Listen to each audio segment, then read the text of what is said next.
Good morning बच्चों, कैसे हैं आप सभी। उम्मीद है आप सभी स्वस्थ होंगे और आपकी पढ़ाई भी अच्छे से चल रही होगी। बच्चों, आज हम पढ़ेंगे सोशल साइंस के अंतर्गत सिविक्स में नागरिक शास्त्र में पाठ 2 लोकतंत्र क्या और क्यों।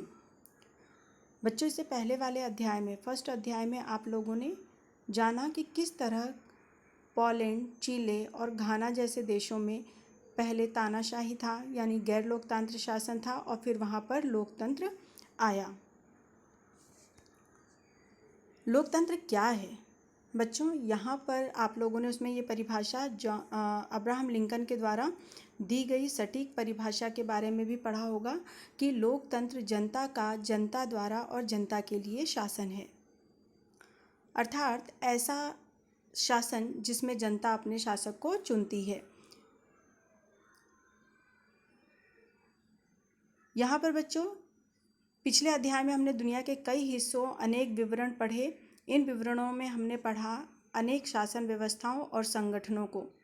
इनमें से कुछ शासन व्यवस्था को हम लोकतंत्र कहते हैं और कुछ को गैर लोकतांत्रिक कहते हैं। क्या हम जिन्हें लोकतांत्रिक कहते हैं उन सभी देशों की सरकारों के बारे में कोई बड़ी चीज़ याद कर सकते हैं, जैसे पिनोशे के शासन से पहले और बाद का चिले। कम्युनिस्ट शासन व्यवस्था समाप्त होने के बाद का पोलैंड कैसा था, और एनक्रुमा की सरकार के शुरुआती दौर का घाना कैसा था। बच्चों, यहाँ पर कहने का मतलब ये है कि कई आपने जो ये उदाहरण पढ़े, पिनोशा, कम्युनिस्ट पार्टी और पोलैंड का या एनक्रुमा का जो शासन पढ़ा, कई बार ऐसा होता है कि कोई व्यक्ति, आपने इतिहास में भी पढ़ा होगा कि किस तरह से लोग जो है दूसरे के शासन से छुटकारा दिलाने के लिए खुद आगे बढ़ते हैं। आगे बढ़ने के बाद वो जनता का नेतृत्व करते हैं और सत्ता अपने हाथ में ले लेते हैं।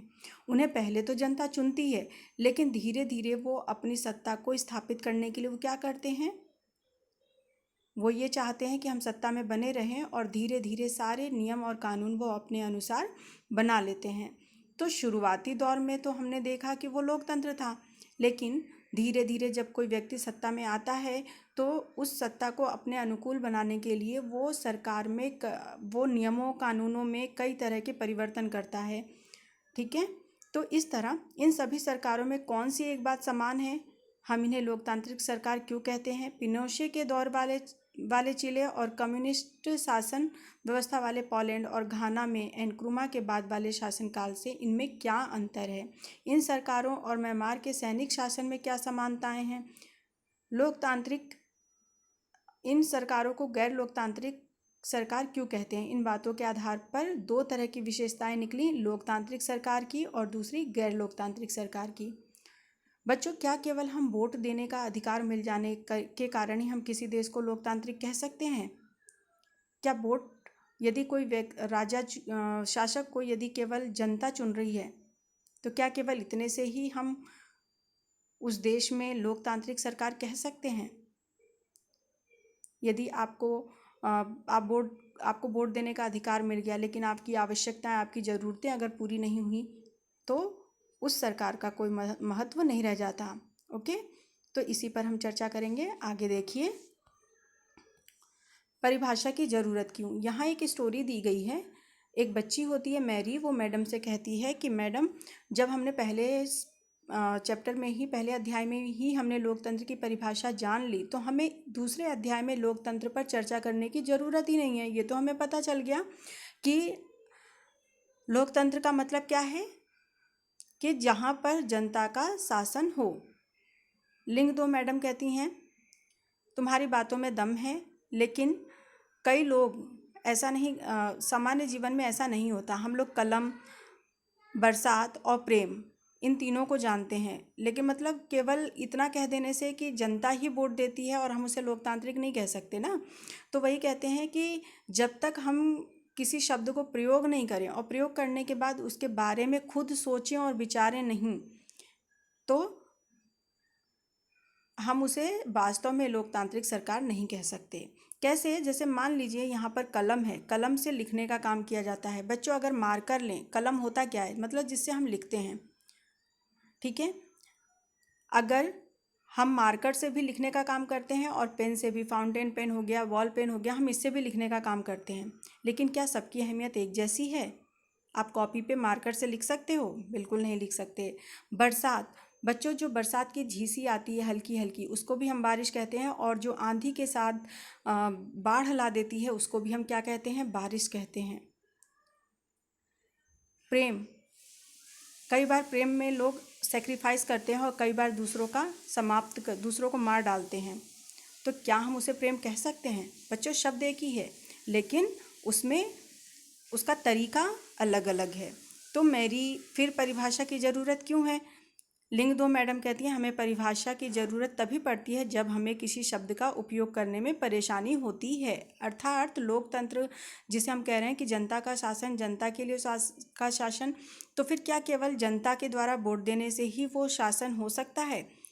बच्चों आप इस स्टोरी को पढ़ लीजिएगा और अच्छे से, तो आपको और समझ में आ जाएगा।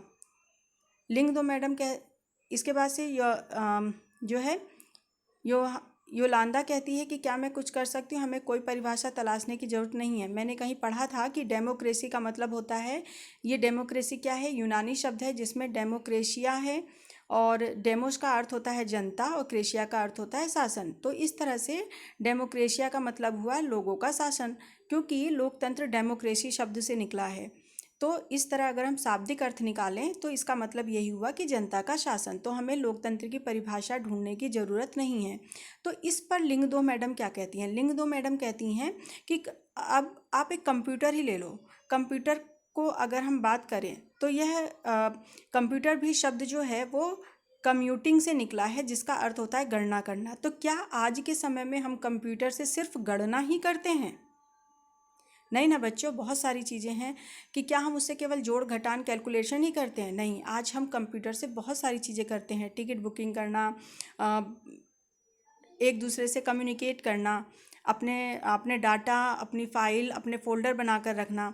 तो इस तरह से वही वो कह रहे हैं कि बदलते समय में लोकतंत्र की परिभाषा भी बदली है, क्योंकि लोगों की आवश्यकताएं बदली हैं।